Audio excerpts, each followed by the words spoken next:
I was here 4 years ago, and I remember at the time that the talks weren't put online. I think they were given to TEDsters in a box set of DVDs, which they put on their shelves, where they are now. And actually, Chris called me a week after I'd given my talk and said, "We're going to start putting them online. Could we put yours online?" I said, "Sure." And 4 years later, as I said, it's been seen by it's been downloaded 4 million times.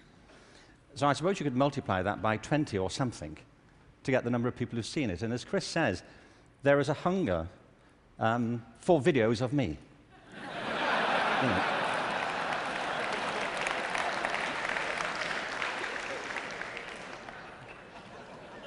Don't you feel?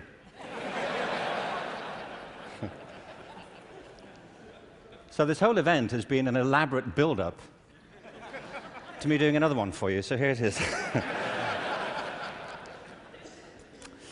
Al Gore spoke at the TED conference I spoke at 4 years ago and talked about the climate crisis, and I referenced that at the end of my last talk. So I want to pick up from there, because I only had 18 minutes, frankly. And so as I was saying,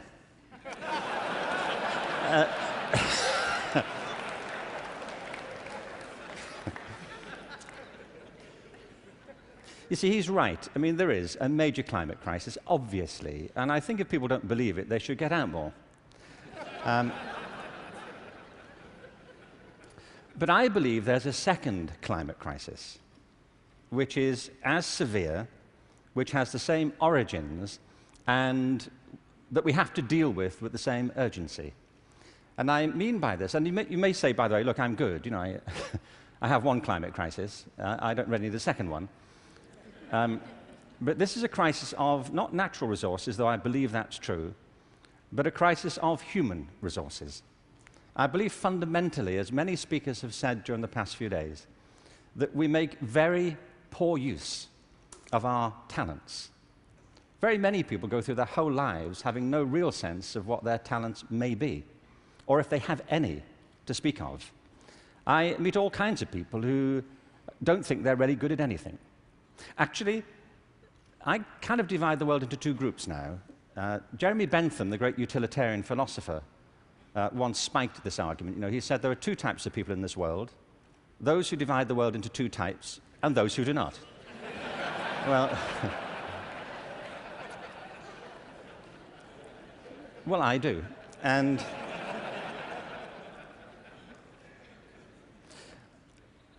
I meet all kinds of people who don't enjoy what they do. They simply go through their lives getting on with it. They get no great pleasure from what they do. They endure it rather than enjoy it and wait for the weekend. But I also meet people who love what they do and couldn't imagine doing anything else. If you said to them, "Don't do this anymore," they'd wonder what you were talking about.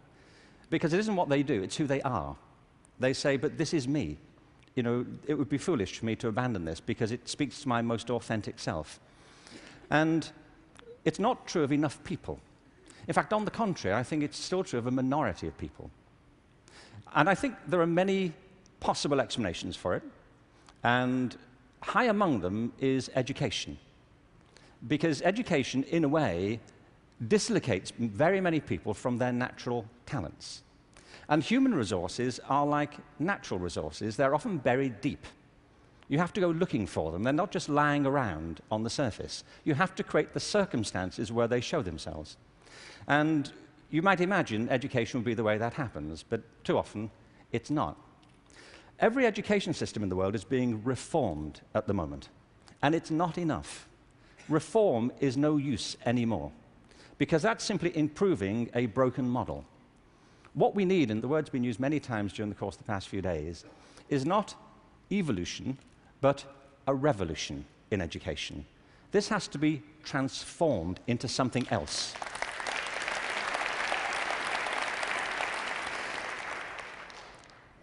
One of the real challenges is to innovate fundamentally in education. Innovation is hard because it means doing something that people don't find very easy for the most part. It means challenging what we take for granted, things that we think are obvious. The great problem for reform or transformation is the tyranny of common sense. Things that people think, well, they can't be done any other way because that's the way it's done. I came across a great quote recently from Abraham Lincoln, who I thought you'd be pleased to have quoted at this point. He said this in December 1862 to the second annual meeting of Congress. I ought to explain that I have no idea what was happening at the time. We don't teach American history in Britain. We suppress it. You know, this is our policy. So no doubt something fascinating was happening in December 1862, which the Americans among us will be aware of. But he said this: the dogmas of the quiet past are inadequate to the stormy present. The occasion is piled high with difficulty, and we must rise with the occasion. I love that. Not rise to it, rise with it. As our case is new, so we must think anew and act anew. We must disenthrall ourselves, and then we shall save our country. I love that word, disenthrall. You know what he means? That there are ideas that all of us are enthralled to, which we simply take for granted as the natural order of things, the way things are. And many of our ideas have been formed not to meet the circumstances of this century, but to cope with the circumstances of previous centuries. But our minds are still hypnotized by them, and we have to disenthrall ourselves of some of them.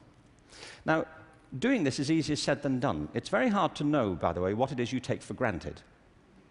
And the reason is that you take it for granted. So let me ask you something you may take for granted. How many of you here are over the age of 25? That's not what I think you take for granted. I'm sure you're familiar with that already. But are there any people here under the age of 25? Great. Now, those over 25, could you put your hands up if you're wearing a wristwatch? Now, that's a great deal of us, isn't it? Ask a room full of teenagers the same thing. Teenagers do not wear wristwatches. I don't mean they can't or they're not allowed to. They just often choose not to. And the reason is, you see, that we were brought up in a pre-digital culture, those of us over 25, and so for us, if you want to know the time, you have to wear something to tell it. Kids now live in a world which is digitized, and the time for them is everywhere. They see no reason to do this.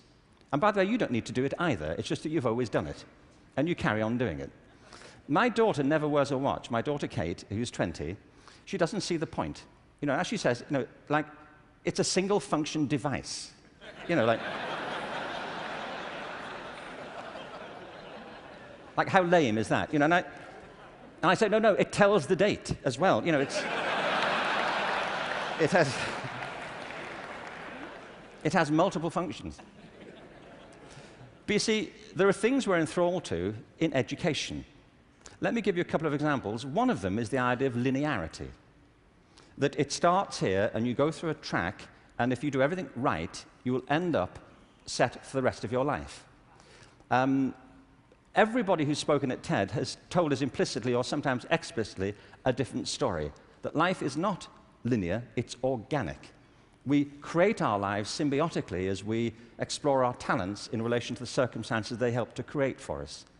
But you know, we have become obsessed with this linear narrative, and probably the pinnacle for education is getting you to college.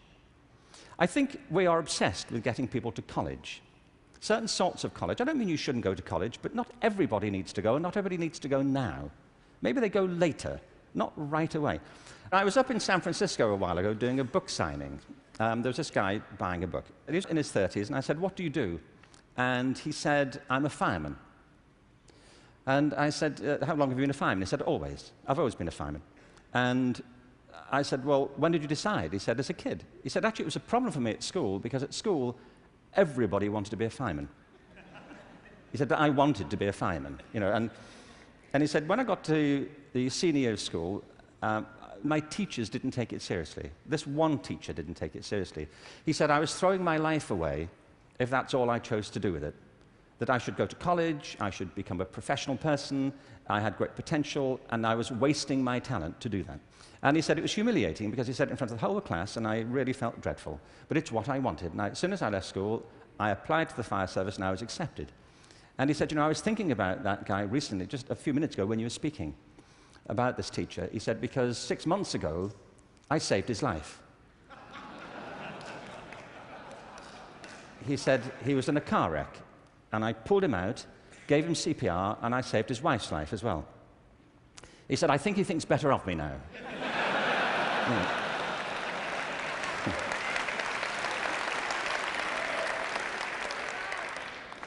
You know what I mean? Human communities depend upon a diversity of talent, not a singular conception of ability. And at the heart of our challenges, at the heart of the challenge is to reconstitute our sense of ability and of intelligence. This linearity thing is a problem. When I arrived in LA about 9 years ago, I came across a policy statement, very well intentioned, which said college begins in kindergarten. No, it doesn't. It doesn't. If we had time, I could go into this, but we don't. Kindergarten begins in kindergarten. A friend of mine once said, you know, a 3-year-old is not half a 6-year-old.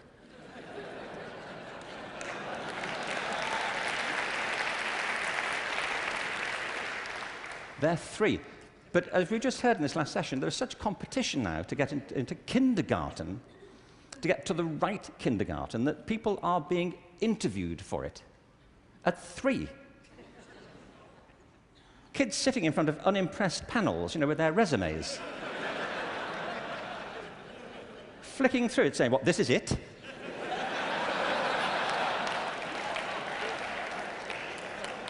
You've been around for 36 months, and this is it. You know,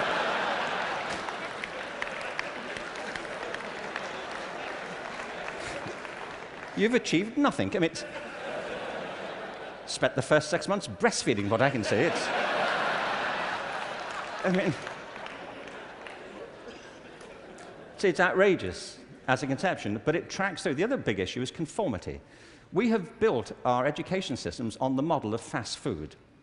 This is something Jamie Oliver talked about the other day. You know, there are 2 models of quality assurance in catering. One is fast food, where everything is standardized.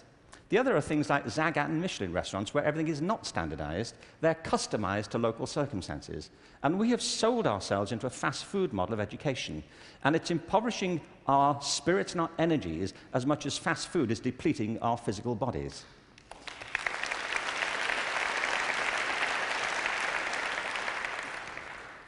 I think we have to recognize a couple of things here. One is that human talent is tremendously diverse. People have very different aptitudes. I worked out recently that I was given a guitar as a kid at about the same time that Eric Clapton got his first guitar.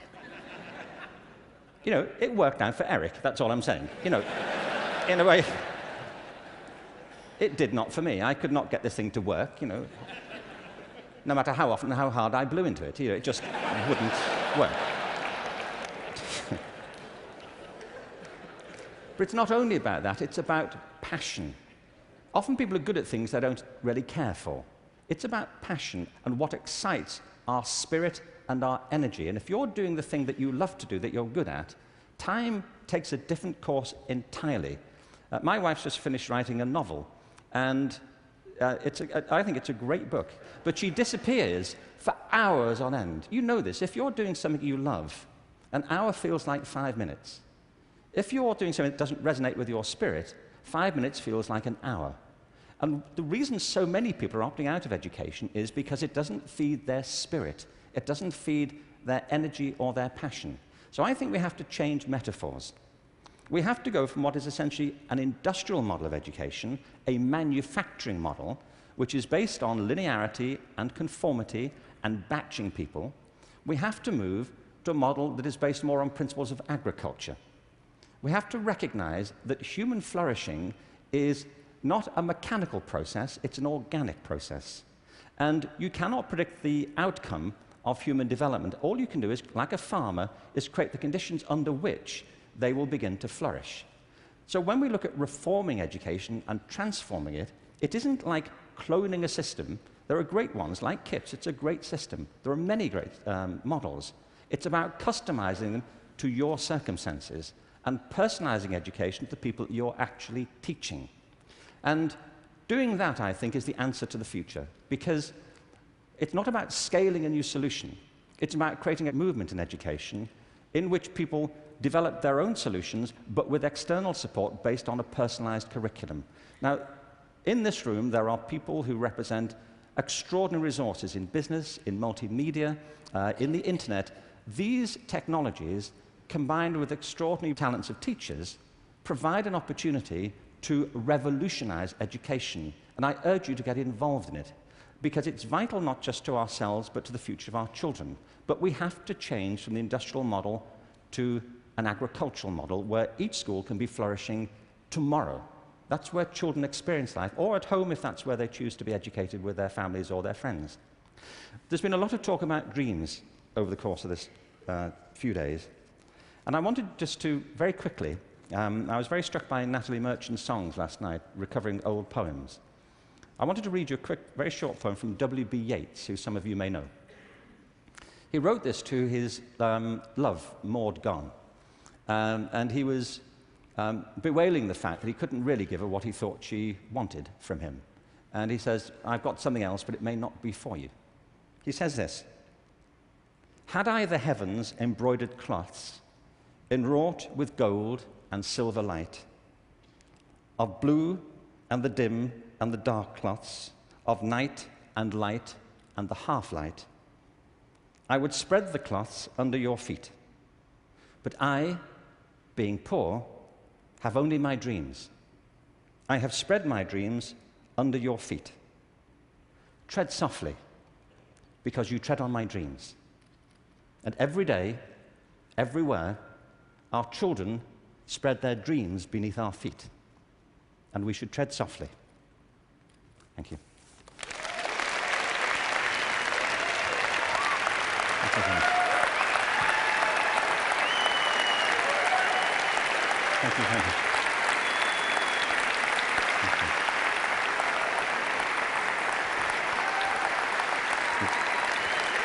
Thank you very much.